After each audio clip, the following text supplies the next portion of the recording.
On va se pencher sur une question essentielle. Qu'est-ce qui empêche l'État français de faire, à peu près n'importe quoi? Pour bien comprendre, on va partir d'un exemple complètement tiré par les cheveux, mais vous allez voir, il est très parlant. Alors, imaginez un instant. Demain, le gouvernement sort un décret.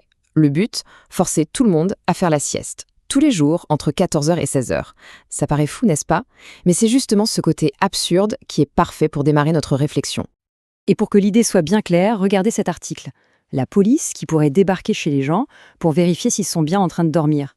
C'est l'image même de ce que serait un pouvoir arbitraire, un pouvoir qui n'a aucune limite et qui s'invite dans notre vie la plus intime. Du coup, la question se pose très sérieusement. Est-ce que ce genre de scénario délirant est possible chez nous? Qu'est-ce qui, dans notre système, fait barrage à une telle dérive? La réponse, c'est vraiment le socle de notre démocratie. Heureusement, face à cette menace d'un pouvoir qui ferait ce qu'il veut, le droit français a mis en place un véritable bouclier.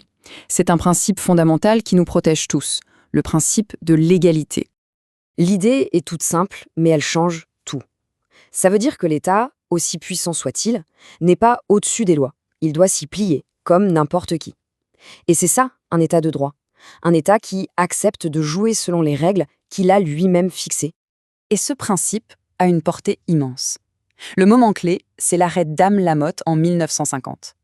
Il a gravé dans le marbre une sorte de super pouvoir pour les citoyens. On a toujours le droit de contester une décision de l'administration. C'est absolu. Même si une loi disait « cette décision ne peut pas être attaquée », on pourrait quand même aller voir un juge. C'est la garantie ultime. Bon, d'accord, mais c'est qui, au juste, cette administration qu'on peut attaquer en justice? Pour le savoir, il faut regarder un peu comment la machine de l'État est organisée en France.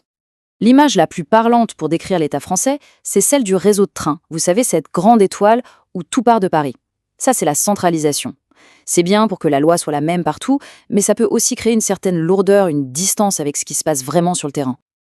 Alors, pour essayer de rapprocher le pouvoir des gens, il y a deux grandes techniques. La première, la déconcentration.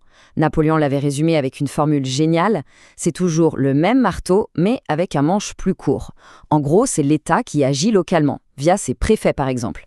Et puis, il y a la décentralisation.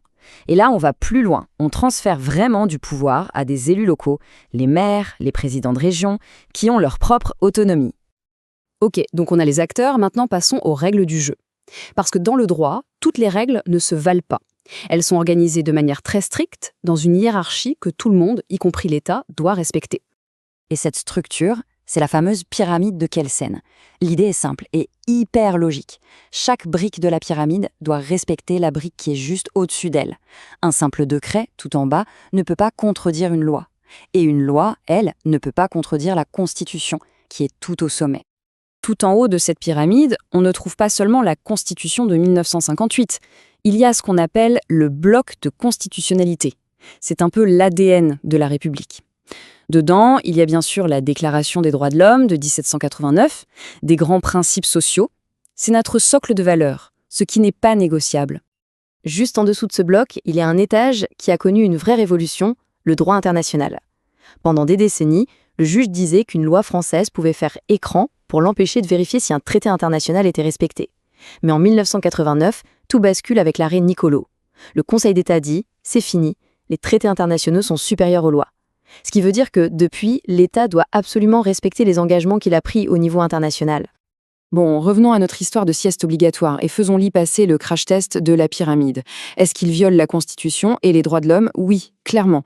L'inviolabilité du domicile, par exemple. Est-ce qu'il viole des traités européens? Sans aucun doute. Et d'ailleurs, est-ce qu'il s'appuie sur une loi votée par le Parlement? Non.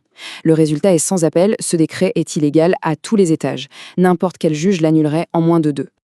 Tout ça peut sembler un peu technique, un peu théorique, mais en réalité, cette grande architecture juridique a des conséquences très, très concrètes sur notre vie de tous les jours. En fait, l'état de droit, c'est la promesse que les règles du jeu sont claires pour tout le monde et qu'elles sont connues à l'avance. C'est la certitude qu'une décision qui nous concerne ne sera pas prise sur un coup de tête, mais selon des critères justes.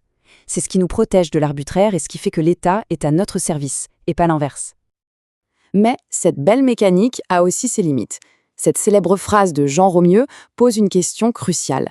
Que se passe-t-il quand l'urgence est telle que le respect des règles à la lettre semble impossible? Dans des situations de crise vraiment exceptionnelles, l'État peut être obligé de prendre des mesures qui, en temps normal, seraient jugées illégales. Et ça nous laisse avec une question fondamentale qui revient sans cesse sur le devant de la scène. Comment faire pour que l'État puisse agir vite et bien pour nous protéger, sans pour autant lui donner un chèque en blanc qui pourrait menacer nos libertés les plus précieuses ?